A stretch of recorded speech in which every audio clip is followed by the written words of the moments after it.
वेद पुरुषाय नमः। भारतीय मान्यता के अनुसार वेद मंत्र अनादि अनंत है। तथापि ऋषियों ने ऋग्वेद आदि मंत्र संहिताओं के मंत्रों का दर्शन क्या संहिता पाठ के रूप में किया था या फिर पदपाठ के रूप में किया था, यह विवाद का विषय है। अतः संहिता पाठ और पदपाठ में से किसका अपौरुषेयत्व माना जाए, उसका समाधान करना परम आवश्यक है। आप यहाँ पर जो देख रहे हैं वह ऋग्वेद संहिता की स्वरांकन की हुई एक पांडुलिपि का चित्र देख रहे हैं, जिसकी प्रथम पंक्ति में लिखा है श्री ढुंढिराजादि षट्पंचाशत् गणपतिभ्यो नमः। ओम अग्निमीळे पुरोहितं यज्ञस्य देवं मृत्विजं होतारं रत्नधातमम्। आप इसमें स्पष्ट रूप से प्रत्येक अक्षर के नीचे अग्निमीळे इत्यादि में और कुछ कुछ अक्षरों के मस्तक पर एक खड़ी रेखा देख रहे हैं। अग्नि के आकार के नीचे अधोरेखा है, मी के मस्तक पर एक खड़ी रेखा है। तो इस तरह से स्वरांकन की हुई पांडुलिपि आप देख रहे हैं। प्राचीन समय में ये सारे वेद ग्रंथ मुख परंपरा से तो सुरक्षित रहे ही है, लेकिन लिखित अवस्था में भी उसकी बहुत सारी पांडुलिपियाँ बनी हुई है। इस द्वितीय चित्र में आप रघुनाथ टेम्पल धर्मार्थ ट्रस्ट जम्मू कश्मीर की एक पांडुलिपि का दर्शन कर रहे हैं, जिसमें ऋग्वेद के मंत्रों का पदपाठ दिया हुआ है। पदपाठ की भी बहुत सारी पांडुलिपियां आज उपलब्ध हो रही है। इसमें से आप देखिए तो हरि ओम अग्निम ईळे पुरहितं यज्ञस्य देवं ऋत्विजं होतारं रत्नधातमम्। इस तरह से प्रत्येक पद को पृथक्कृत करके, प्रत्येक पद के बाद में एक खड़ा दंड करके उसको पृथक्कृत करके सारे मंत्र का पदपाठ भी प्रस्तुत जिसमें हुआ हो, ऐसी पांडुलिपियाँ भी हमको प्राप्त होती है। इस तरह से दोनों तरह की पांडुलिपियाँ जब उपलब्ध हो रही है और ब्राह्मणों के द्वारा गुरु शिष्य परंपरा से या पुत्र पौत्रादि की परंपरा से पीढ़ी दर पीढ़ी ये सारे वेद मंत्रों को हमने कंठस्थ करके अभी तक सुरक्षित रखे हैं, लेकिन ये सारी पांडुलिपियाँ डॉक्यूमेंट्री एविडेंस के आधार पर प्रोफेसर मैक्स म्यूलर ने हमारे ऋग्वेद का सायण भाष्य के साथ प्रथम बार प्रकाशन किया 1849-50 के वर्षों में। बहुत बड़ा उनका योगदान रहा कि उन्होंने सारे पश्चिमी जगत को हमारे कंठस्थ किए हुए और पांडुलिपियों में सुरक्षित किए हुए सारे ग्रंथ को प्रथम बार प्रकाशित किया और दुनिया को ये बता दिया कि मनुष्य जात का यदि कोई भी शब्द सबसे पहले सुरक्षित करने की जरूरत है तो वह ऋग्वेद का शब्द है। और उनकी एडिशन के आधार पर कालांतर में टीलक वैदिक शोध संस्थान पुणे के द्वारा 1933 में इस तरह से पूरा ऋग्वेद हमारे वहाँ से भी प्रकाशित हुआ। ओम अग्निमीळे पुरोहितम, आप देख रहे हैं कि प्रथम पंक्ति में इस मंत्र का संहिता पाठ दिया है और उसके नीचे वाले भाग में ओम अग्निम ईळे पुरहितं यज्ञस्य देवम इत्यादि करके पद पाठ भी दिया गया है। इन दोनों तरह के पाठ के अधस्तात् आचार्य सायण का भाष्य दिया गया है। तो इस तरह से हमारे सामने जो वेद प्रस्तुत हुए हैं वो दो स्वरूप में है।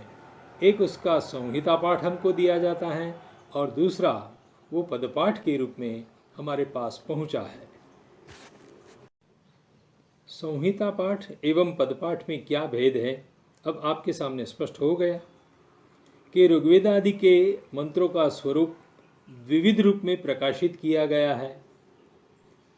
महर्षि पाणिनि ने परह सन्निकर्ष संहिता इस सूत्र से हमको बताया था कि वर्णानाम अतिशयित सन्निधि ही संहिता संज्ञ स्यात्। तो वाक्यावस्था में पास पास में आए पदों में संधि करके आवश्यक ध्वनि परिवर्तनों के साथ संहिता पाठ जो बनाया जाता है वो होता है अग्निमीणे पुरोहितम यज्ञस्य देवमृत्विजम ओतारम रत्नधातमम। लेकिन उसका जब पदपाठ बनाया जाता है तो संधि विच्छेद किया जाता है और प्रत्येक पद को पृथक्कृत करके स्वतंत्रतया उसकी मूल स्थिति में उसको पुनः प्रतिष्ठित किए जाते हैं। जैसे कि अग्निम, ईणे, पुरोहितम इत्यादि। तो दो पदों के बीच में संधि विच्छेद करके प्रत्येक पद को पृथक्कृत करके प्रदर्शित करना वह पदपाठ का लक्ष्य होता है। पदपाठ में इस रूप में मंत्र प्रस्तुत होता है। यहाँ प्रश्न होता है कि ऋषि मुनियों ने इन वेद मंत्रों का दर्शन किस रूप में किया था। शौनक एवं यास्क आदि आचार्य द्विधाजनक विचारधाराओं का निर्देश कर रहे हैं। इसीलिए आज इस प्रश्न को लेकर मैं आपके सामने प्रस्तुत हुआ हूँ। ऋग्वेद के दृष्ट मंत्रों का मूल स्वरूप विवादास्पद है, क्योंकि शौनक मुनि ने ऋग्वेद प्रातिशाख्य में पद प्रकृति ही संहिता ऐसा लक्षण दिया है। संहिता वह है जो पद प्रकृति है। अब यहाँ पर पद प्रकृति शब्द सामासिक शब्द है जो दो तरह से विगृहित हो सकता है। जैसे कि पदानाम प्रकृति रीति पद प्रकृति ही, यानी षष्ठी तत्पुरुष समास ले लीजिए, तो पदों की जो प्रकृति है वह संहिता है। अर्थात मंत्रों का मूल स्वरूप संहिता वाला था, उसमें से संधि विच्छेद करके पदपाठ बाद में बनाया गया है। तो संहिता से पद का अवतरण हुआ है, पद विच्छेद करके पदपाठ बनाया गया है। लेकिन ये पद प्रकृति शब्द बहुव्रीहि समास के रूप में भी विगृहित किया जा सकता है। जैसे कि पदानी प्रकृतिर यस्याः सा पद प्रकृति ही, जिसकी प्रकृति में पद रहे हैं वह संहिता है। अर्थात मंत्रों का मूल स्वरूप पदों से बना था और उसमें से संहिता पाठ बनाया गया है। पद पहले थे, ऋषि मुनियों ने पद के स्वरूप में मंत्रों का दर्शन किया था और कालांतर में संहिता पाठ बनाया गया है। ऐसी भी एक बात इस लक्षण में से निकल रही है और शौनक के इस लक्षण का अनुसरण करते हुए यास्क मुनि ने भी अपने निरुक्त वेदांग में उसको पुनरुक्त किया है। पद प्रकृति ही इस पद में षष्ठी तत्पुरुष समास लिया जाए तो पदानाम या प्रकृति ही सेयम पद प्रकृति ही संहिता। ऋषियों ने जिन वेद मंत्रों का दर्शन किया था वे संहिता स्वरूप वाले थे और उसी संहिता पाठ में से बाद में शाकल्य नाम के पदकार ने पदपाठ बनाया है। यही बात एति स्तु शास वृद्रुजुषक्यप उस सूत्र के भाष्य में पतंजलि भी लिखते हैं, न लक्षणेन पदकाराः अनुवर्त्याः पदकारेर्नाम लक्षणम अनुवर्त्यम यथा लक्षणम पदम कर्तव्यम। यानी पदपाठ बनाने वालों को हमारे व्याकरण शास्त्र का अनुसरण करना पड़ेगा। हम व्याकरण पदपाठ के आधार पर नहीं चलेंगे। इसी भाष्य पर कैयट ने भी लिखा है कि संहितायाः एव नित्यत्वं पदविच्छेदस्य तु पौरुषेयत्वम्। अर्थात संहिता पाठ ही नित्य है, जिनका ऋषि मुनियों ने अपनी ध्यानावस्था में दर्शन किया था। और पद विच्छेद तो किसी व्यक्ति विशेष ने, शाकल्य नाम के व्यक्ति ने पदपाठ बनाया है, अतः वह पौरुषेय है, पुरुष की रचना है। पदमंजरीकार हरदत्त ने भी पद विच्छेदो ही पौरुषेय संहितेव तु नित्या ऐसा लिखा है। सारांशतः वैयाकरणों के मत से मूल में तो ऋषियों ने संहिता पाठ का ही दर्शन किया था। दूसरा अभिप्राय, पद प्रकृति ही, इस सामासिक पद में बहुव्रीहि समास लिया जाए तो पदानी प्रकृति ही यस्याः सा पद प्रकृति ही संहिता, यानी पहले पद थे और बाद में उन पदों में से संहिता बनाई गई है, क्योंकि पदों की परस्पर के साथ संधि होने पर ही संहिता का निर्माण होता है। यानी पदपाठ मंत्रों की मूल प्रकृति है और संहिता पाठ तो विकृति कही जाएगी। यास्क एवं प्रातिशाख्य का आशय दोहराते हुए भर्तृहरि ने भी वाक्यपदीय में लिखा है कि पद प्रकृति भावश्च वृत्तिभेदेन वर्ण्यते पदानां संहिता योनिः संहिता वा पदाश्रया। मंत्रों के मूलगामी स्वरूप को लेकर इस तरह से प्राचीन आचार्यों के सामने बड़ी दुविधा चल रही थी। अतः संहिता का लक्षण बनाते समय पद प्रकृति ही जैसा सामासिक पद बनाया गया है, जिसके कारण यह प्रश्न विवादास्पद ही रहा है।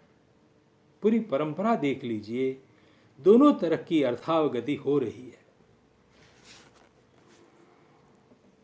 बाद में पद प्रकृति ही पद को लेकर आधुनिक विद्वानों में भी मतमतांतर चलते रहे हैं। जैसे कि वैदिक मीटर नाम के ग्रंथ में प्रोफेसर आर्नोल्ड ने वेद मंत्रों में प्रयुक्त विविध छंदों का सूक्ष्म अध्ययन करके उनमें से लघु गुरु की पैटर्न दिखाने की कोशिश की और संहिता पाठ के दिख रहे संधिजन्य विकारों को दूर करने से ही मंत्रों का छंदोभंगत्व दूर किया जा सकता है, ऐसा एक विचार प्रस्तुत किया। मतलब कि आर्नोल्ड के मत से वेद मंत्रों का मूल रूप पदपाठ वाला रहा होगा, जिसमें छंदोभंग नहीं होता है। दूसरी तरफ प्रोफेसर मैकडोनल का मत है कि ऐत्रेय ब्राह्मण के रचना काल पर्यंत ऋग्वेद का संहिता पाठ तैयार नहीं किया गया था। यानी मैकडोनल भी पदपाठ को मंत्रों की मूल स्थिति मानते हैं। इन दोनों विद्वानों के मत को लेकर आधुनिक समय में पुणे के फादर एस्ट्रेलर ने ऑल इंडिया ओरिएंटल कॉन्फ्रेंसिस के 18वें, 20वें और 21वें क्रमांक के जो अधिवेशन हुए, सम्मेलन हुए, उनमें कहा था कि वर्तमान समय की संहिता से ऋग्वेद का मूल स्वरूप भिन्न ही रहा होगा। अतः वे ऋग्वेद के मौलिक रूप के पुनर्निर्माण की कोशिश में ही लगे रहे, सारी जिंदगी वही काम करते रहे। किंतु भाग्यवशात भारतीय विद्वत्ता ने उनके मत का प्रतिवाद भी किया। उन सम्मेलनों के अनुगामी सम्मेलनों में प्रोफेसर के.वी. अभ्यंकर जी ने फादर एस्ट्रेलर का बहुत सारा युक्तियों से, प्रमाणों से खंडन भी किया, प्रतिवाद भी किया। अतः इस विवाद का शमन कैसे होगा, यही मुख्य प्रश्न उपस्थित होता है। पद प्रकृति ही पद को लेकर आधुनिक विद्वानों में भी मतांतर शुरू हो गए। वैदिक मीटर नाम के ग्रंथ में प्रोफेसर आर्नोल्ड ने वेद मंत्रों में प्रयुक्त विविध छंदों का सूक्ष्म अध्ययन किया। उनमें से कुछ लघु गुरु अक्षरों की पैटर्न खोज निकाली और बाद में यह कहा कि संहिता पाठ के दिख रहे संधिजन्य विकारों को दूर करने से ही मंत्रों का छंदोभंगत्व दूर किया जा सकता है। मतलब कि आर्नोल्ड के मत से वेद मंत्रों का मूल रूप पदपाठ वाला रहा होगा, जिसमें छंदोभंग नहीं होता था। यद अक्षर परिमाणम तच्छंद, ये हमारी पारंपरिक छंद की व्याख्या है, उसका लक्षण है। लेकिन आर्नोल्ड ने अपने मत से जो लघु गुरु दिखाए थे वो नहीं मिल रहे थे संहिता पाठ में, उसकी प्राप्ति हो रही थी पदपाठ में। और बाद में प्रोफेसर मैकडोनल ने भी यह मत कहा कि ऐतरेय ब्राह्मण के रचना काल पर्यंत ऋग्वेद का संहिता पाठ तैयार नहीं हुआ था।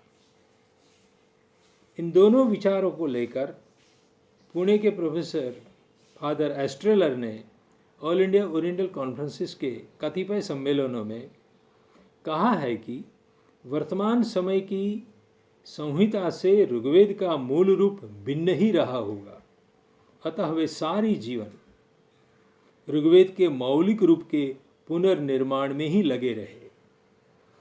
भाग्यवशात भारतीय विद्वत्ता में से प्रोफेसर काशीनाथ वासुदेव शास्त्री अभ्यंकर जी ऐसे निकले जिन्होंने उनके मत का प्रतिवाद किया, सयुक्तिक सप्रमाण दिखाया कि नहीं, संहिता पाठ ही मूल में रहा होगा, पदपाठ मौलिक स्थिति नहीं हो सकती है।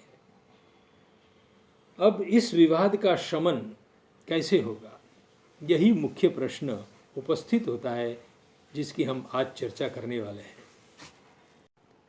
इस विवाद का समाधान हम अन्यत्र ढूंढेंगे, जैसे कि सोपसर्ग क्रियापदों को अवग्रह का विनियोग करते हुए पदपाठकर कब पृथक्कृत करते हैं।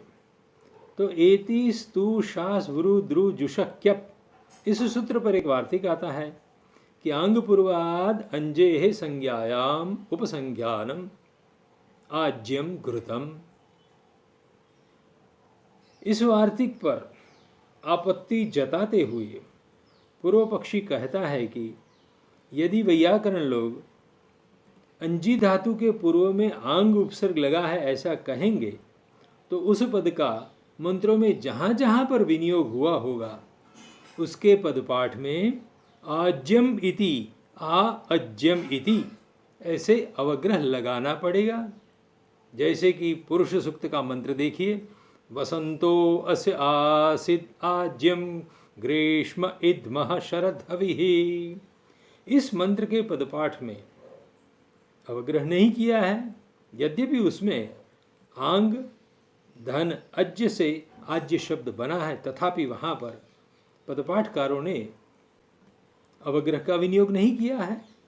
तब पतंजलि कहते हैं कि यदि पूर्व पक्षी के मत से उपसर्ग को पृथक्कृत करने के लिए अवग्रह लगाना पड़ेगा तो लगाइए, क्या आपत्ति है, क्योंकि नहीं लक्षणेन पदकाराः अनुवर्त्याः किंतु पदकारेर्नाम लक्षणम अनुवर्त्य।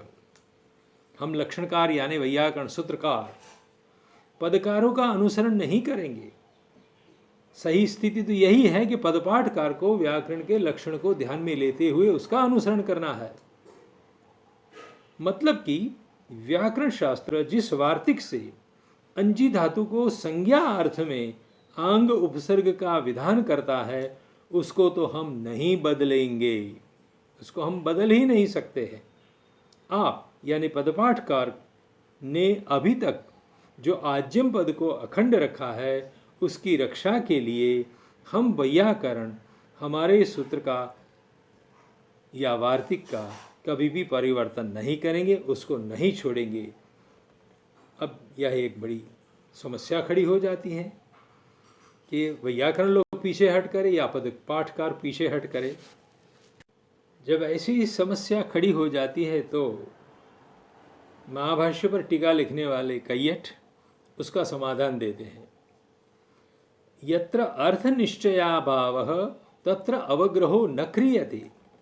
आंग प्लस अंजी से बने आज्यम शब्द में आज्यम इति आ अज्यम ऐसा अवग्रह वाला पदपाठ आपको नहीं करना पड़ेगा, क्योंकि जहाँ पर अर्थ निश्चित करने का प्रश्न ही नहीं उठता है, जैसे कि आज्यम शब्द घृत की एक प्रसिद्ध संज्ञा है, तो वहाँ पर संज्ञापरक शब्दों में आ अज्यम ऐसा अवग्रह नहीं किया जाएगा, करने की आवश्यकता भी नहीं है।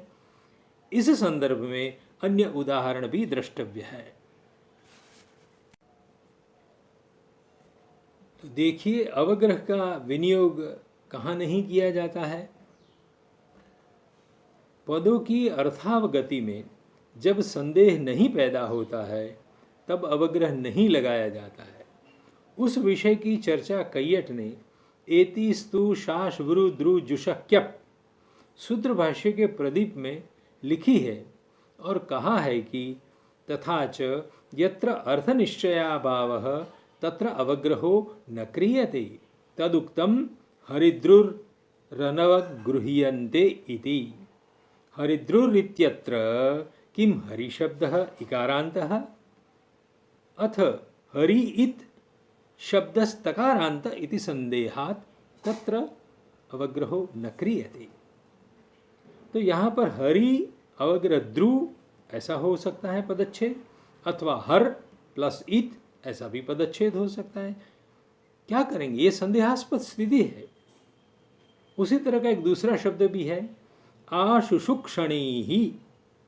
इसमें आ प्लस शुशुक्षणी ही लेना है, आशु शुक्षणी ही लेना है, अथवा आशु शु और क्षणी ऐसे 3 पदों को लेना है।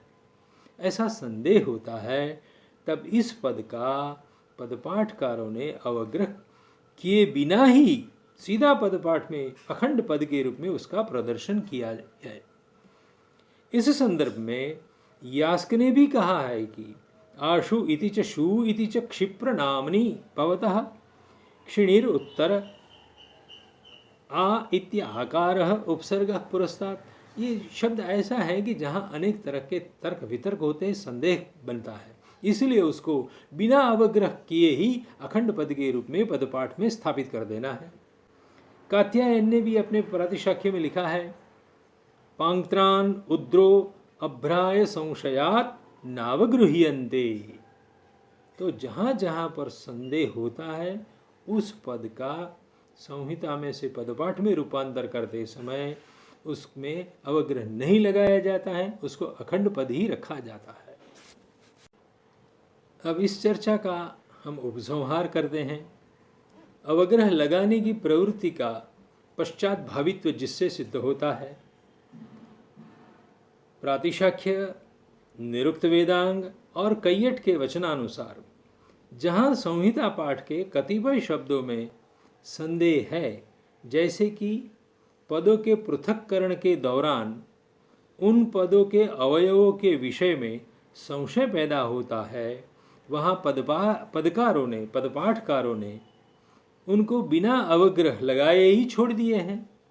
इन तीनों संदर्भों से यह सूचित होता है कि ऋषियों ने मंत्रों के संहिता पाठ का ही पहले दर्शन किया था तथा कालांतर में पाणिनि के द्वारा प्रदर्शित रूपाख्यान उन पदों के संगठन में उद्दात्तादि का कहाँ पर स्थान रहेगा इत्यादि को ध्यान में लेते हुए ही पदकारों ने संहिता पाठ का पदपाठ में रूपांतरण तैयार किया है। इस सारी चर्चा से यह भी ध्वनित हो रहा है कि मंत्रों के अर्थ अज्ञात होते चले जा रहे थे, इसीलिए पदपाठ की आवश्यकता खड़ी हो गई। मंत्रों के अर्थावबोध में सुविधा हो जाए, संदिग्धता न रहे, इसीलिए बाद में कालांतर में पदपाठ करना आवश्यक समझा गया होगा। इससे भी सिद्ध होता है कि संहिता पाठ का ही प्राथम्य है, वही अपौरुषेय है और पदपाठ का पश्चात भावित्व है, पौरुषेयत्व है। पदपाठ किसी पुरुष विशेष की शाकल्य नाम के मुनि की रचना है, अतः हमारे ऋषि मुनियों ने जिन मंत्रों का दर्शन किया था वो संहिता पाठ वाला स्वरूप ही रहा था। नमस्कार।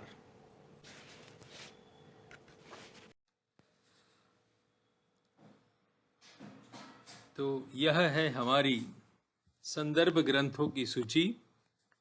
ऋग्वेद मंडल 7, सरस्वती पुस्तक भंडार अहमदाबाद, ऋग्वेद प्रातिशाख्य वीरेंद्र कुमार वर्मा BHU वाराणसी, ऋग्वेद संहिता श्रीपाद सातवड़ेकर जी, काशिका न्यास पदमंजरी संहिता वाराणसी, वाक्यपदीय LD इंडोलॉजी अहमदाबाद, वेद उद्गीत लेखक वीरेंद्र गुप्त, वेद संस्थान कि बहुत महत्वपूर्ण ग्रंथ, छोटा सा ग्रंथ है जिसमें प्रत्येक वेद मंत्र की विभिन्न विकृतियां कैसे की जाती हैं उसका विवरण है।